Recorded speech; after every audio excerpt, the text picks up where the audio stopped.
যোনে যোনে ৰিয়ান পৰাগক চিনি নাপায় তেওঁলোকে কমেণ্ট কৰাকৈ কমেণ্ট নকৰাই ভাল। কাৰণ মই দেখি আছোঁ কিছুদিন ধৰি পৰা আমাৰ অসমৰ মানুহবিলাকে বেছিকৈ ট্ৰল কৰি আছে ৰিয়ান পৰাগক লৈ। ৰিয়ান পৰাগক লৈ ট্ৰল কৰা মানুহবিলাক বেছি হৈছে অসমত। বাহিৰৰ পৰা মানুহে ইমান কমেণ্ট কৰা নাই, ইমান ট্ৰল কৰা নাই, ভালেই কমেণ্ট কৰিছে।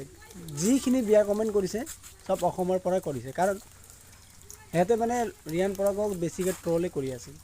মই ভাবোঁ অসমৰ এটা প্লেয়াৰ, অসমৰ এজন খেলাড়ী ইমান ভাৰতত হৈ পিনি খেলিছে, IPLত গৈ পিনি কেপ্টেইনৰ দায়িত্ব লৈছে, গতিকে তেওঁক ছাপোৰ্ট কৰাৰ বাহিৰে বেয়া কমেণ্ট কৰি একো লাভ নাই। গতিকে আমি তেওঁক ছাপোৰ্ট কৰিব লাগে। অসমৰ নহয় জানো, অসমৰ এটা ল'ৰা গৈ পিনে অসমৰ পৰা এতিয়া ৰাজস্থান ৰয়েলছৰ হৈ পিনি কেপ্টেইন কৰি আছে, সেইকাৰণে চবেই ছাপোৰ্ট কৰাটো ভাল।